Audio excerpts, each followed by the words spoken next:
Amigos, comenzamos Leer es un placer, el programa que tiene por objeto eso, ayudarles, recomendarles que ustedes se aficionen cada vez más a la lectura y que convenzan a sus amigos, a sus familiares para que lean. Es un programa que realiza Telemiño en la ciudad de Las Burgas, en el lugar de más prestigio cultural de la ciudad, que yo creo que es el Liceo de Orense. Vamos a comenzar el programa como siempre, vamos a comenzar sabiendo exactamente cuáles son las novedades últimas que existen en el mercado del libro.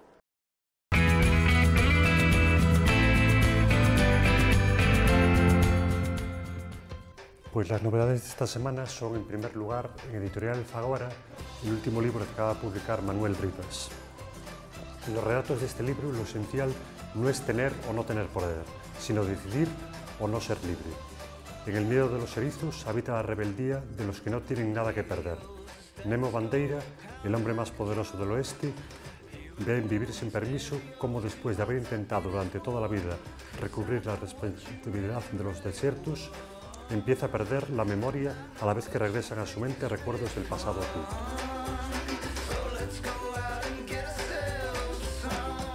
En segundo lugar, tenemos Isabel II, historia de una gran reina, en Editorial Almuzara. Eduardo Rodríguez realiza un estudio ameno y didáctico sobre la vida de Isabel II de España, reina de los tristes destinos, o la reina castiza, detallando los avatares políticos de su reinado. Y en último lugar, de Julián Navarro, Tú no matarás, en Editorial Plaza Janés. Fernando, joven editor, hijo de un republicano represaliado, decide huir de una España batida por la guerra civil junto a sus amigos.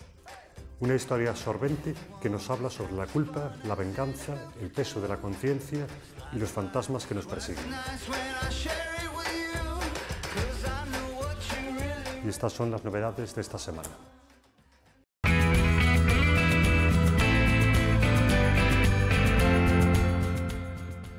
Hoy volvemos a tener como invitado en nuestro programa pues, a una persona importante, al menos para mí, para él, en su vida pública y profesional, súper importante.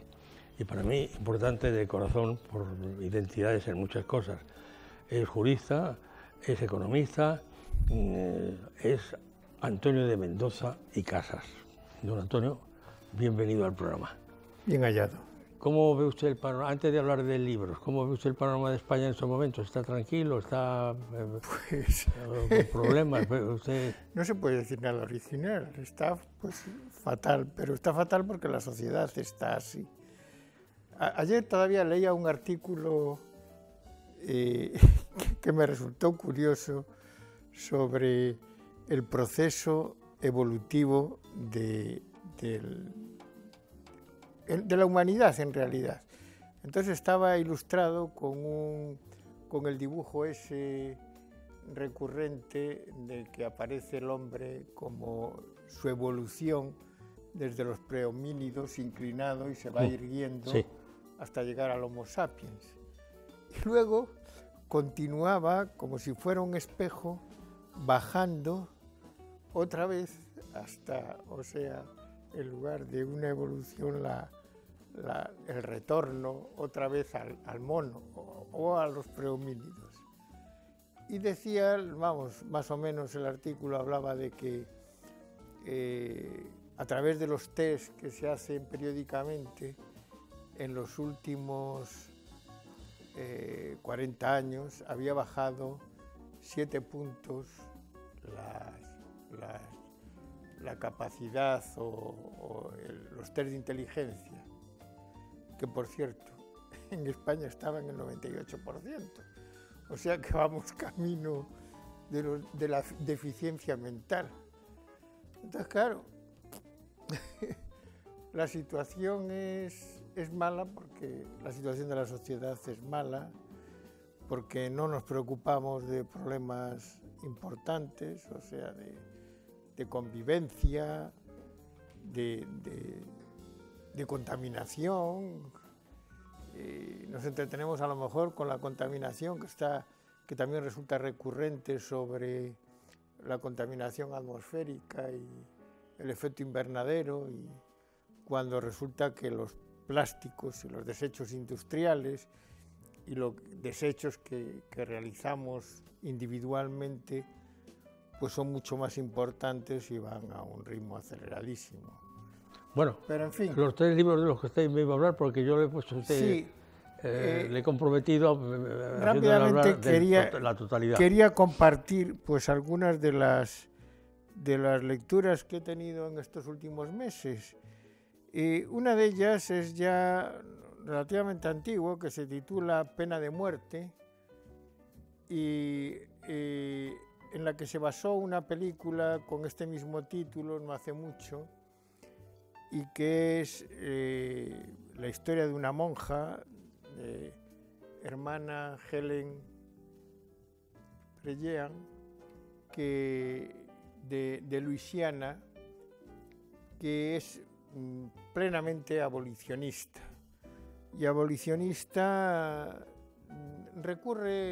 menciona varias veces a Albert Camus, porque Albert Camus dice con razón, dice: no hay una sociedad, refiriéndose a la pena de muerte, tan inocente que tenga capacidad para decidir sobre la vida de un ser humano. Entonces, pues me parece bien, y además en Estados Unidos pues es muy apropiado, porque como existen unas penas que son pues cadena perpetua, o sea, para individuos que son reincidentes en asesinatos horribles, pues con mayor razón. Y además donde se dan, por lo visto, del orden de 25.000 asesinatos al año, o sea que no es ninguna tontería. Y que son producto, precisamente por lo que has preguntado al principio, producto más que de la existencia de la facilidad con la que se encuentran armas, de la propia sociedad, o sea, de la generalización de las drogas, en fin, de situaciones de desestructuración familiar, etcétera, etcétera. En fin, pasando a otra obra que me impresionó, es una biografía de Pizarro. El autor es Esteban Mira Caballos, que es un profesor en Extremadura, es licenciado y doctor en Historia y se ha dedicado fundamentalmente al siglo XVI. El personaje lo mira con un sentido, y en general a los conquistadores, con un sentido muy crítico, a pesar de tener una documentación exhaustiva sobre los antecedentes familiares y sobre toda la vida del personaje, tratando de reducir como de una persona normal a los conquistadores.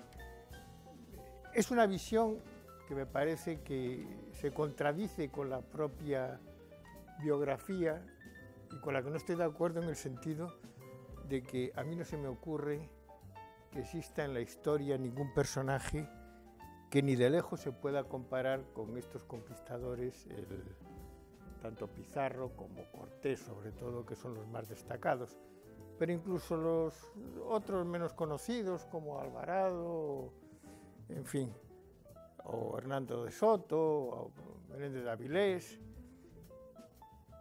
Y además, todavía más asombroso que la propia conquista, es curioso, por ejemplo, que Pizarro conquista un imperio semejante al que conquistó Alejandro en el siglo III, IV antes de Cristo, pero con una tropa de 160 y tantos individuos, 170 y tantos soldados españoles y con 37 caballos. El historiador reduce la importancia de la conquista atribuyéndola a la superioridad de la caballería y del armamento, pero eso realmente no justifica que se conquistase con tan exigua tropa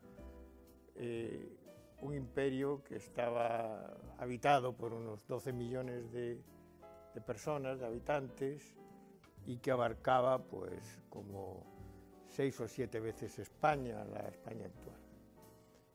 Entonces me parece sumamente interesante.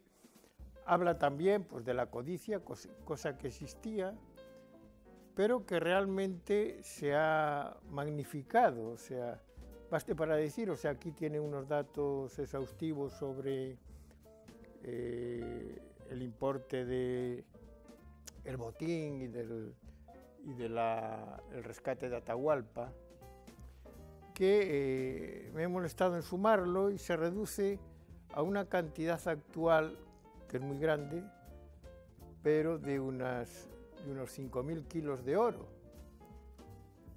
que es, para hacerse una idea, la centésima parte, menos de la centésima parte de lo que en 1936, con el despojo de las reservas del Banco de España entregadas a la URSS, y entonces, pues bien, es una cantidad importante, pero a lo largo de una campaña de unos 3 o 4 años, pero que resulta insignificante con otras cifras actuales. En fin, no sé si La historia, he acabado el tiempo ya. pues hombre, ha sido un tiempo grato y divulgador de cosas que hace falta. Yo, la única pregunta que me hago con respecto a eso de las campañas de España, de las conquistas de España, es si en vez de llevar la espada y la cruz, hubieran llevado solamente la espada, hubieran hecho lo mismo. Pues seguramente no, porque la fe es muy importante para un soldado. O sea, necesita creer en algo. Si no, no se mueve. O sea, no se entrega una vida, se arriesga sin ninguna duda, como pasó, porque aparte de eso, tenía pues eso, la magia del mando, esa capacidad para arrastrar a los hombres a empresas pues, prácticamente imposibles. Además, en los conquistadores el contraste resulta que lo que hicieron posteriormente es todavía más importante que la propia conquista. O sea, en un periodo de tiempo pequeñísimo fundaron pues, muchas ciudades, llevaron allí el trigo que no existía, el arroz, en fin, una serie de alimentos que no se daban. Animales como los caballos, burros, en fin, animales de transporte, la rueda, una revolución técnica enorme, porque al fin y al cabo esas dos culturas eran culturas muy desarrolladas, pero en el Neolítico, es decir, 3.000 años antes de Cristo. Entonces, pues el vuelco que se dio, la modificación del mundo, no solo de América, sino de Europa, que a su vez lo que se retornó de América también, como pudo ser pues el maíz, la patata, etcétera, en un periodo cortísimo. Lo malo fue que lo económico España no sacó los resultados que debía haber sacado. Bueno, yo creo que eso es también una leyenda. Yo creo que sí sacó resultados. O sea, pues claro, España no hay que también mirarla como un país encerrado en lo que ahora es. Era un imperio universal en la que los napolitanos, los italianos y los milaneses se consideraban pues exactamente miembros de esa comunidad. O sea que en fin, que la cosa no es tan... Y los genoveses, que se le atribuye que se enriquecieron, o los flamencos, pues también se consideraban parte de esa comunidad y actuaban pues dentro de ese imperio universal, porque era un imperio universal, o sea que... Qué ilusión. ¿Y España volverá a ser alguna vez imperio? Yo creo que no. Don Antonio, ha sido nunca se sabe. Sí, pues, hombre, imágenes hay de emperadores. Muchas gracias por su presencia en nuestro programa. A vosotros por compartir con un poco las lecturas que ayudan a conocer y a hacer culto. En fin. Gracias, les repito, y con ustedes seguimos el programa.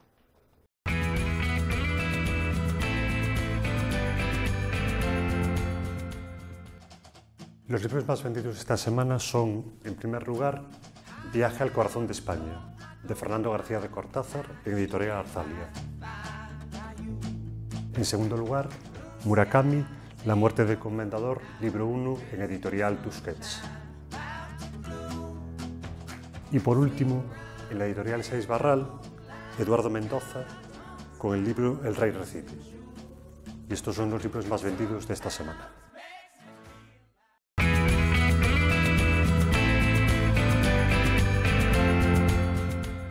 Hace un mes, por estas fechas, o poco antes, la persona que tengo el placer de tener cerca de mí pasó una crisis de salud grave. Yo quise que viniera al programa y no pudo venir. Después tuve la ocasión de ser feliz teniéndole cerca porque es un personaje entrañable, es un gran actor y es un hombre de la cultura local y nacional. Hoy está bien, está hecho un pimpollo porque es joven. Y tengo el placer de tenerle junto a mí, es Fernando Gabelo. Fernando, gracias, buenas tardes y bienvenido. Gracias por los elogios que me dedicas, porque viniendo de ti, un profesional como Enrique Martín Maqueda, siempre para un cómico es un honor. Bueno, uno ha hecho lo que ha podido. Bueno, no me hables no hables de mí, hablemos de ti, hablemos de algún libro que me quieras recomendar y también, ¿por qué no?, de tu vida profesional futura, inmediata. Pues yo leí el otro día Todo esto te daré, de Dolores Redondo, el premio Planeta del año pasado, ¿no? Me entusiasmó. Sobre todo el personaje de Lucas, ¿no? Y de Caterina, ¿no? No esperaba. Además, está desarrollado aquí en la Ribeira Sacra, habla de la Virgen del Corpiño, habla de muchas cosas que te sientes un poco identificado con todo esto que describe la autora, ¿no? La cercanía siempre es un valor más, la cercanía siempre es un valor más. Sí, claro, habla de las vendimias, de la Ribeira Sacra, no sé, además el personaje de Álvaro, no sé, que me entusiasmó, de verdad, es un libro que me entusiasmó. Y ahora estoy leyendo, pues estoy pasando a limpio la del desamor, la que vamos a estrenar, ¿no? A ver si me hace el guión, estoy buscando un guionista porque el desamor es preciosa, también se desarrolla también por esa zona, la zona de Montfort y todas estas cosas, ¿no? Y a ver si la podemos estrenar pronto, a ver si nos ponemos ya con los ensayos y empezamos pronto. Esa es la inmediata actividad. Inmediata, sí, porque también tengo hoy pendiente una gala. Y la radio, que yo me acuerdo que hacía radio, que creo que la están ahora haciendo retomo, ahora. Mañana ya retomamos el programa La vida es un puro teatro, ¿no? Empezamos ya mañana con los invitados. Por cierto, allí tienes tu casa, ¿no? Muchas gracias. Además, este programa quiere fomentar, sobre todo, la cultura orensana, ¿no? Los poetas, escritores y los cómicos de aquí, ¿no? Porque, claro, en Orense solemos valorar mucho lo que nos viene de afuera, no sé si estarás de acuerdo, ¿no? Y aquí, pues, hay que potenciar lo nuestro. Eso es un defecto que se tiene en todos los puntos de España. Yo, que por mi profesión he viajado mucho por todas las provincias, conozco todas menos Teruel. Pues realmente la misma queja se da en todos sitios. Siempre la gente dice, no, al que viene le reciben como si fuera un rey y a los demás como si fueran porqueros, los nuestros. Y no es así, no debe ser así. O sea que toda acción que se haga en ponderar lo propio, pues realmente es como...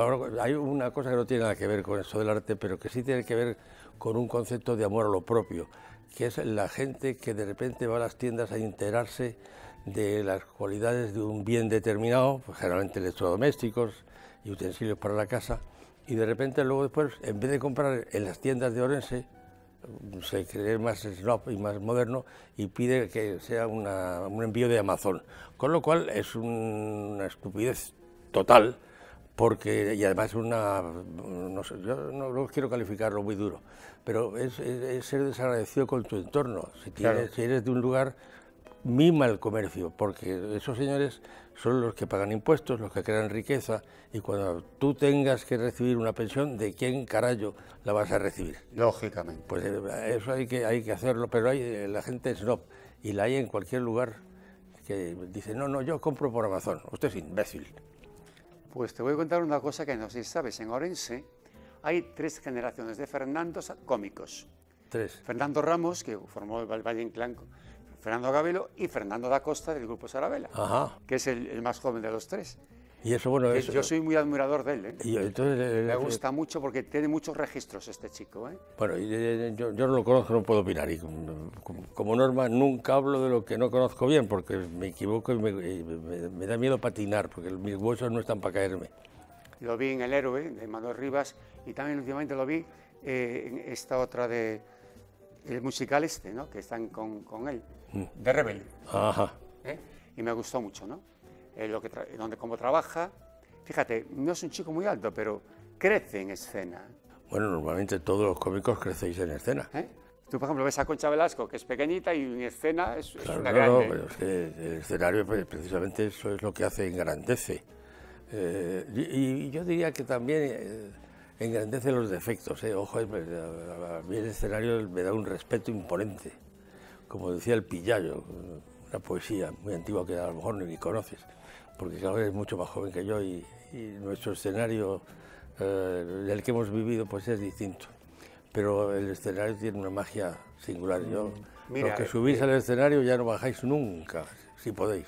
Yo me estaría siempre en el escenario, porque en el momento que estoy actuando me olvido de todo, solo soy con ese personaje, ¿no? Y cuando tengo los aplausos del público, es para mí el mayor orgasmo de mi vida. ¿Has tenido alguna vez pitos? Porque los aplausos hablan de ellos. Gracias a Dios, de momento no. No, es verdad. De momento no. Porque todo a mí debe ser horroroso, ¿no? Sí, dicen que es muy desagradable. Sí. Fíjate, inclusive hice el pregón de las fiestas del puente, tuve el honor de que este año me llamaran, y me pidieron que recitara un poema al final, acabar. Y ves la gente como aplaudía. Mira que una cosa de estas, en un palco de una orquesta y tal, pues todo el mundo aplaudiendo, hasta los chicos. Dije yo, bueno, pues mira, me sentí como muy satisfecho, ¿no? Porque siendo del puente y que te llamen para dar el pregón de las fiestas, pues es una de tus ilusiones en la vida, ¿no?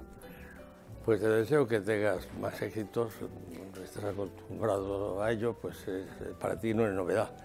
Pero en el futuro inmediato, tanto en la radio como en estas cosas que me has dicho, pues te deseo... Yo, si Dios me da salud, me subo a este tren y no me bajo. No, bueno, pero ten cuidado con la salud porque de repente... La salud es muy importante, ¿no? Sí, eso es fundamental, cuidarlo.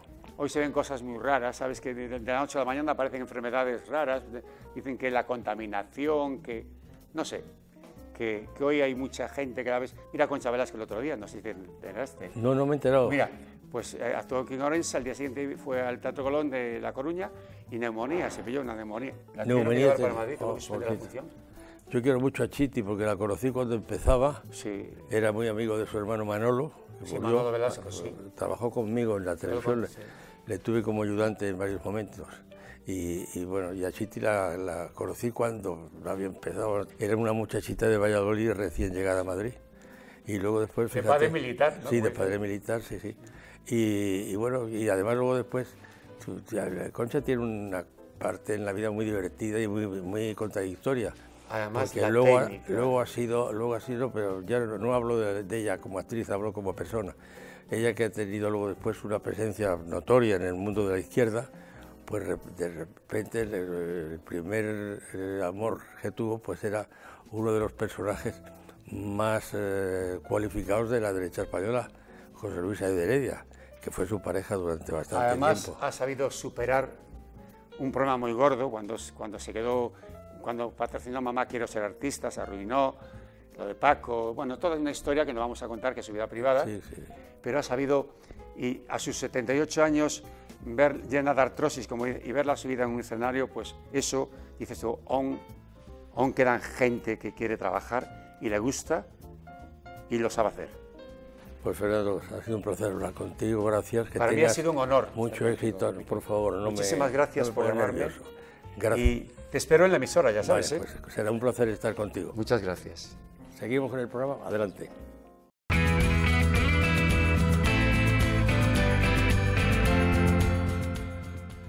Bueno, el libro recomendado juvenil de esta semana es de Jerónimo Stilton, El gran secreto del reino de la fantasía, que ya es el 11º viaje, en editorial Destino.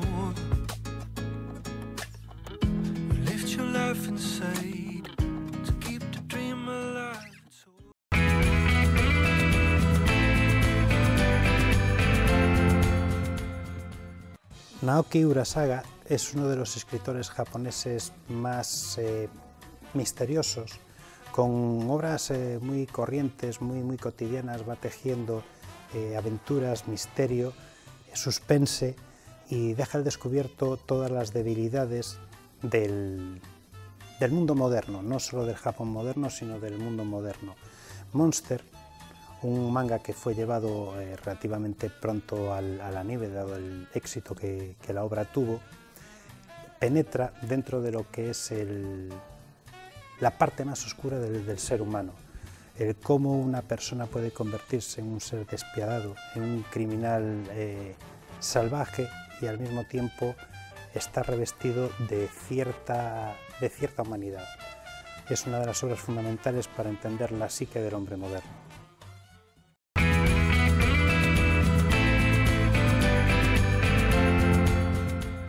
Bueno, hemos llegado al final del programa de esta semana. Concretamente les agradecemos la atención que nos prestan siempre.